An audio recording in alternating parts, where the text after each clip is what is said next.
I thought I'd lost everything when my ex-husband's family called me a gold digger in front of the judge. But then my 8-year-old son walked to that witness stand, looked his father straight in the eye, and revealed a secret that made even the judge cry. What he said next changed our lives forever. My name is Poppy Hartwell, and 6 months ago I was fighting the most important battle of my life. Not for money, not for revenge, but for the right to raise my own children. You see, when you're a single mother going up against a wealthy family in family court, the truth becomes your only weapon. And sometimes, that truth comes from the most unexpected place. This is about my son Jasper, who's 8 years old and braver than any adult I know, and my daughter Imogen, who's 5 and still believes the world is fundamentally good. This is about my ex-husband Sebastian, who thought money could rewrite history, his sister Cordelia, who never liked me from day one of our marriage, and his mother Beatrice, who made it her mission to prove I was an unfit mother. For months, they painted me as a woman who cared more about Sebastian's bank account than her own children. They had expensive barristers, character witnesses, and what seemed like an endless budget to destroy my reputation. I had the truth, an overworked solicitor, and 2 children who loved me unconditionally. But here's what Sebastian's family didn't count on. They didn't count on an 8-year-old boy who had been watching everything, listening to everything, and finally deciding he couldn't stay quiet anymore. What Jasper said in that courtroom didn't just change the judge's mind. It changed everything we thought we knew about courage, about family, and about what children are really capable of when the adults around them fail. This isn't just a story about a custody battle. This is about what happens when a child decides to protect his mother the same way she's always protected him. And trust me, you're not prepared for what my little boy was brave enough to say. Because sometimes, the most powerful voice in the room belongs to someone who barely reaches the witness stand. Let me take you back to where this all began. 2 years ago, I was living what I thought was a perfect life. Sebastian and I had been married for 8 years, and I genuinely believed we were happy. We had our beautiful home in Surrey, 2 amazing children, and I was working as a pediatric nurse at the local hospital. I loved my job because helping sick children gave my life purpose, but Sebastian never quite understood that passion. The cracks started showing when Sebastian's property development business really took off. Suddenly, he was making more money than we'd ever dreamed of, and with that success came a different version of the man I married. He started staying late at the office more often, taking weekend business trips, and when he was home, he seemed distant. I tried talking to him about it, but he'd brush me off, saying I wouldn't understand the pressure he was under. "You get to play with children all day," he'd say, when I came home exhausted from a 12-hour shift. "I'm out there building our future." It stung every time because what I did wasn't playing. I was helping families through their worst moments, holding the hands of parents whose children were fighting for their lives. But Sebastian saw my work as less important than his, and eventually I started believing him. The children sensed the tension before I did. Jasper, who had always been my sensitive, observant little boy, started asking why Daddy seemed angry all the time. Imogen, my bubbly 5-year-old, began clinging to me more, as if she could feel the foundation of our family shifting beneath her feet. I tried to shield them from our problems, putting on a brave face and maintaining our bedtime routines, family dinners, and weekend outings. But children see everything, even when we think we're protecting them. The end came on a Tuesday morning in March. I was getting ready for work when Sebastian walked into our bedroom with the kind of expression that makes your blood run cold. "I can't do this anymore, Poppy," he said, not even looking me in the eye. "I'm not happy. I haven't been happy for a long time." At first, I thought he meant his job or some midlife crisis. I suggested counseling, maybe a vacation, anything to fix whatever was broken. But then he told me about Charlotte, his 26-year-old personal assistant. They'd been having an affair for 8 months. 8 months of him coming home and kissing me goodnight, helping Jasper with his homework, reading bedtime stories to Imogen, all while living a complete lie. "I'm moving out this weekend," he said, as casually as if he were discussing the weather. Charlotte and I have found a flat in London. We'll figure out the custody arrangements later. I remember standing there in my nursing scrubs, trying to process what he'd just said. Later? He was talking about our children like they were weekend plans that could be rearranged. When I asked him how we were going to tell Jasper and Imogen, he shrugged and said, "You're better with that emotional stuff." The conversation I had with my children that evening was the hardest thing I'd ever done. Jasper listened with the serious expression he gets when he's trying to understand something complicated. When I finished explaining that Daddy was going to live somewhere else for a while, he asked, "Did we do something wrong, Mom?" My heart shattered into 1,000 pieces. Imogen's response was even worse. She simply said, "Okay, Mummy," and went back to coloring as if nothing had happened. But that night I found her crying in her bed, clutching the teddy bear Sebastian had given her for her birthday. The months that followed were a blur of legal meetings, paperwork, and trying to maintain some sense of normalcy for the children. I picked up extra shifts at the hospital to pay for my solicitor, which meant less time with Jasper and Imogen right when they needed me most. Sebastian, meanwhile, seemed to be enjoying his new life. He moved into a massive house in Chelsea with Charlotte, complete with a swimming pool and a garden that was bigger than our entire previous property. Every other weekend, he'd pick up the children for his scheduled time, and they'd come back talking about the amazing things they'd done at Daddy's big house. I tried to be happy for them, but it was torture. Here I was struggling to make ends meet, working myself to exhaustion, while Sebastian got to be the fun parent who took them to expensive restaurants and bought them whatever they wanted. What I didn't know was that Sebastian's family had already decided I was the villain in this story. To them, I was the wife who couldn't keep their golden boy happy, the woman who was now trying to take him for everything he was worth. They had no idea that I'd never asked for anything more than enough to take care of our children, but the truth didn't matter to them. The stage was set for a battle I never wanted to fight, but one I absolutely had to win. The family court hearing was scheduled for a rainy Thursday morning in October, and I barely slept the night before. I'd been preparing for this day for months, but nothing could have prepared me for what Sebastian's family had planned. When I walked into that courtroom with my solicitor, Mr. Davies, I felt like I was walking into an execution. Sebastian sat at the opposite table with his expensive barrister, Mr. Thornfield, a man who looked like he charged more per hour than I made in a week. But it wasn't Sebastian who worried me most. It was the 3 women sitting in the gallery behind him. Cordelia, his sister, dressed in a designer suit that probably cost more than my monthly rent. Beatrice, his mother, with her perfectly styled silver hair and the kind of cold stare that could freeze water.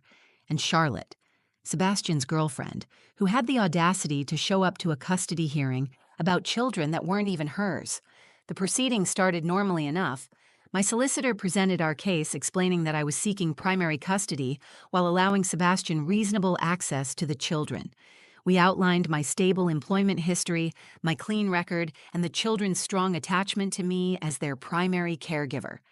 Everything seemed to be going according to plan until Mr. Thornfield stood up for Sebastian's side. "Your Honor," he began in that posh accent that made everything sound more important than it was, "we will demonstrate today that Mrs. Hartwell's primary motivation in this custody dispute is financial gain, not the welfare of these children. My client's family will testify to a pattern of manipulative behavior that has escalated since the separation." My stomach dropped. I knew they were going to attack my character, but hearing it said so, formally in court, made it feel real and terrifying. Then Cordelia was called to the witness stand, and my worst fears began to unfold. "I've known Poppy for 9 years, Cordelia said, her voice dripping with fake concern. "From the very beginning, it was clear she was attracted to my brother's potential rather than my brother himself. She pushed him to work longer hours, to take on bigger projects, always talking about the lifestyle she wanted for the children." I wanted to scream. Cordelia had never liked me. Not from the first day Sebastian brought me home to meet the family. She'd made snide comments about my background, my job, even my clothes. And now she was sitting there lying under oath, making me sound like some kind of gold-digging monster. "After the separation," Cordelia continued, Poppy's behavior became increasingly concerning. She would drop the children off at our house looking unkempt and clearly distressed. When I asked Jasper if everything was okay at home, he told me his mother cried a lot and made him feel bad about loving his father. That was a complete fabrication. Yes, I had cried after the divorce, but never in front of the children, and I had certainly never made them feel guilty about loving Sebastian. I looked at my solicitor, Mr. Davies, who was scribbling notes furiously, but I could see the worry in his eyes. Then Beatrice took the stand, and somehow managed to be even worse than her daughter. Your Honor, I've been concerned about those precious children for months. When they visit us, they're hungry, their clothes are too small, and they seem anxious all the time. Jasper told me that his mother works so much that he has to make dinner for himself and his little sister. The lies were so outrageous, I felt dizzy. Yes, there had been nights when I worked late and the children had cereal for dinner, but that happened maybe 3 times in 6 months. And their clothes weren't too small. I'd bought them new uniforms at the beginning of the school term, just like every other parent. Furthermore, Beatrice continued, her voice taking on a theatrical quality, Poppy has been poisoning those children against their father. She tells them that Sebastian doesn't love them anymore, that he chose Charlotte over them. She's using those babies as weapons in her vindictive campaign against my son. I felt like I was going to be sick. Every word out of her mouth was a lie, but she said it with such conviction that I started to worry the judge might believe her. I glanced over at Sebastian, expecting to see some sign of discomfort with his family's performance, but he just sat there nodding along like everything they said was gospel truth. The worst part came when Mr. Thornfield presented their evidence. Photos of the children eating cereal for dinner, taken during one of Sebastian's visits when I'd worked a double shift at the hospital. Screenshots of Jasper's school reports showing his grades had dropped slightly since the divorce. A letter from Imogen's teacher mentioning she'd been having some behavioral issues in class. Everything had an explanation, but Mr. Thornfield presented it like I was an unfit mother who neglected her children while chasing alimony payments. I watched the judge taking notes and felt my world crumbling around me. These people were going to take my children away from me with lies and twisted evidence, and there was nothing I could do to stop them. After Beatrice stepped down from the witness stand, I felt like I was drowning. The courtroom felt smaller, the air thicker, and every lie they'd told was hanging in the space between me and the judge like a fog I couldn't clear. Mr. Davies leaned over and whispered, "We need to counter this aggressively, Poppy. Do you have any witnesses who can testify to your character as a mother?" I had prepared for this. My supervisor from the hospital was supposed to testify about my dedication and reliability. My neighbor, Mrs. Patterson, had agreed to speak about how she'd seen me with the children countless times, always patient and loving, but sitting there, listening to Sebastian's family systematically destroy my reputation with such calculated precision, I realized that character witnesses weren't going to be enough. They had money, they had lawyers, and they had a narrative that painted me as a manipulative woman who put money before her children. That's when I noticed Jasper. He'd been sitting quietly in the back of the courtroom with my mother, who had taken the day off work to watch the children during the hearing. Imogen was coloring in a book, oblivious to what was happening around her, but Jasper was different. He was sitting ramrod straight, his hands clenched in his lap, staring at his father with an expression I'd never seen before. It wasn't anger exactly, but something deeper. Disappointment, maybe, or determination. During the brief recess, I walked over to check on them. "How are you doing, sweetheart?" I asked Jasper, kneeling down to his level. "Mom," he said, his voice unusually serious for an 8-year-old, "they're saying things about you that aren't true." My heart broke a little. "I know, darling, but that's what lawyers do sometimes. They say things to try to win, even if those things aren't completely accurate." "But they're lying," Jasper insisted, his voice getting stronger. "Aunt Cordelia said you make me feel bad about loving Daddy, but you never said that. You always tell me it's okay to love Daddy, and Grandma Beatrice said you don't feed us properly, but you make us proper dinners except when you have to work late, and then you always say sorry." I looked into my son's eyes and saw something that terrified and amazed me at the same time. He understood what was happening. He understood that his mother was being attacked, and he wanted to do something about it. "Mom," he said, grabbing my hand, "I need to tell them the truth. I need to tell the judge what really happens." My first instinct was to protect him. "Oh no, sweetheart, you don't need to worry about any of this. This is grown-up stuff and it's not your job to fix it." "But they're lying about you," he repeated, his voice cracking slightly. "And if I don't tell the truth, they might take me and Imogen away from you. I can't let that happen." I felt my world tilt on its axis. Here was my 8-year-old son offering to walk into a courtroom full of adults and defend his mother against trained lawyers and manipulative relatives. The protective part of me wanted to shield him from this ugly situation completely, but another part of me recognized something profound in his determination. When court reconvened, Mr. Davies was preparing to call our first character witness when I made a decision that would change everything. I tugged on his sleeve and whispered, "I want to put Jasper on the stand." Mr. Davies looked at me like I'd lost my mind. "Poppy, he's 8 years old. Putting him in the middle of this could traumatize him." "He's already in the middle of it," I whispered back, "and he's the only person in this room who knows the whole truth about what our life has been like." Mr. Davies glanced over at Jasper, who was watching us intently. "Are you absolutely certain about this? Once we do this, there's no taking it back." I looked at my son, this brave little boy who had been watching his family fall apart for months and had somehow found the courage to want to fight for what was right. "Jasper," I called softly, and he came over to us. "Do you really want to talk to the judge?" I asked him. "You don't have to do this, sweetheart. You don't have to say anything that makes you uncomfortable." Jasper looked at me with those serious eyes that seemed too old for his face. "Mom, they're saying you don't love us properly, but you love us more than anything in the whole world. Everyone should know that." Mr. Davies sighed and looked at the judge. "Your Honor, we'd like to call Jasper Hartwell to the stand." The courtroom went completely silent. Sebastian's barrister immediately objected, arguing that it was inappropriate to involve such a young child. But Jasper was already standing up, smoothing down his school uniform and walking toward the front of the courtroom with more composure than most adults could manage.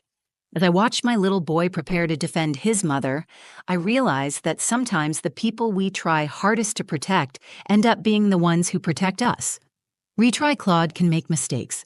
Please double-check responses. The moment Jasper walked to the witness stand, the entire atmosphere in the courtroom shifted. This 8-year-old boy, barely tall enough to see over the wooden barrier, commanded more attention than any of the expensive lawyers or dramatic family members who had spoken before him. The judge, Mr. Justice Pemberton, leaned forward with a gentle expression and spoke in the softest voice I'd heard from him all day. "Hello, Jasper. I'm Judge Pemberton. You don't need to be nervous, all right? I just want to ask you a few questions about your mummy and daddy. Is that okay?" Jasper nodded, his hands folded neatly in his lap. "Yes, sir." "Can you tell me what it's like living with your mummy?" For a moment, Jasper was quiet, and I could see him organizing his thoughts the way he did when he was working on a difficult math problem at school. When he finally spoke, his voice was clear and steady. "Living with Mummy is good. She works really hard at the hospital helping sick children, and sometimes she comes home tired, but she always asks about my day and helps me with my homework. When Imogen has bad dreams, Mummy sits with her until she falls asleep, even if it's really late. And when I'm worried about something, she listens to me and explains things so I understand better." I felt my throat tighten with emotion, but I forced myself to stay quiet. This was Jasper's moment. "What about living with your daddy?" the judge asked gently. Jasper's expression became more complicated. "I love my daddy very much, but things are different now. At Daddy's house, there are lots of rules I didn't have before. Charlotte makes the rules mostly. She says I have to call her Auntie Charlotte, and that I can't talk about Mummy when I'm there because it makes Daddy sad." The judge raised an eyebrow slightly. "You're not allowed to talk about your mummy when you're with your daddy?" "No, sir. Charlotte says it's not fair to Daddy because he's trying to move on with his life. But sometimes I miss Mummy when I'm there, especially when Imogen cries for her at bedtime." Sebastian's face had gone pale, and I could see him shifting uncomfortably in his seat. Mr. Thornfield was scribbling notes frantically, probably preparing objections. "Jasper, the judge continued. Some people have said that your mummy doesn't take good care of you and your sister. What do you think about that? This was the moment that changed everything. Jasper sat up straighter, and for the first time since he'd taken the stand, his voice carried a hint of indignation. That's not true, sir.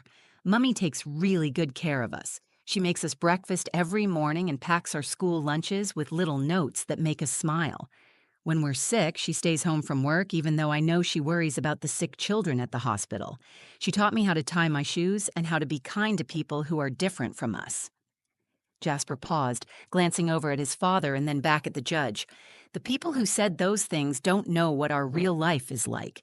They only see us sometimes, and they don't understand that Mummy working hard doesn't mean she doesn't love us. It means she loves us so much that she'll do anything to take care of us. But then came the revelation that no one saw coming. Sir, Jasper said, his voice becoming smaller, but somehow more powerful. I need to tell you something that I promised I wouldn't tell. But Mummy always says that telling the truth is more important than keeping promises that hurt people. The courtroom was so quiet you could hear the rain pattering against the windows. Even Cordelia had stopped whispering to Beatrice. Daddy told me that if I said Mummy was mean to me, I could live in his big house with the swimming pool all the time. He said Mummy just wanted his money and didn't really love me and Imogen the way he did. But that's not true, and I told Daddy it wasn't true. Sebastian's barrister started to stand up, but the judge held up his hand for silence. Jasper's voice grew stronger as he continued. And Charlotte told me something else. She said that when I turn 18, I can choose never to see Mummy again if I want to. She said Daddy would buy me a car when I'm old enough to drive if I told you today that I wanted to live with them forever. The gasp that went through the courtroom was audible. I saw Beatrice cover her mouth with her hand, and Cordelia looked absolutely horrified. Sebastian had gone from pale to completely white. But I don't want a car or a swimming pool if it means lying about my mummy, Jasper said, his voice cracking slightly with emotion.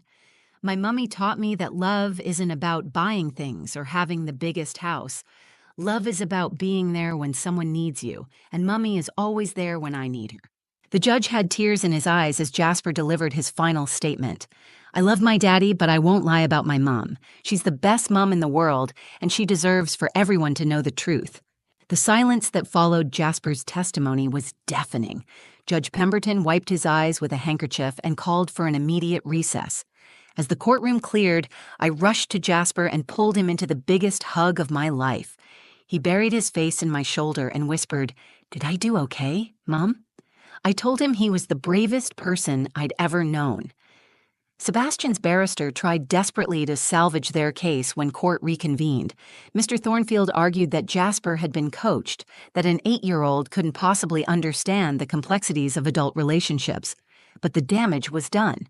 The specific details Jasper had shared, the genuine emotion in his voice, and the way his testimony directly contradicted his father's family's claims made it impossible to dismiss as rehearsed. Judge Pemberton's ruling was swift and decisive. He awarded me primary custody of both children, with Sebastian receiving supervised visitation every other weekend, until he completed a court-mandated co-parenting program. The judge specifically noted that any attempts to manipulate the children or poison them against either parent would result in further restrictions on access.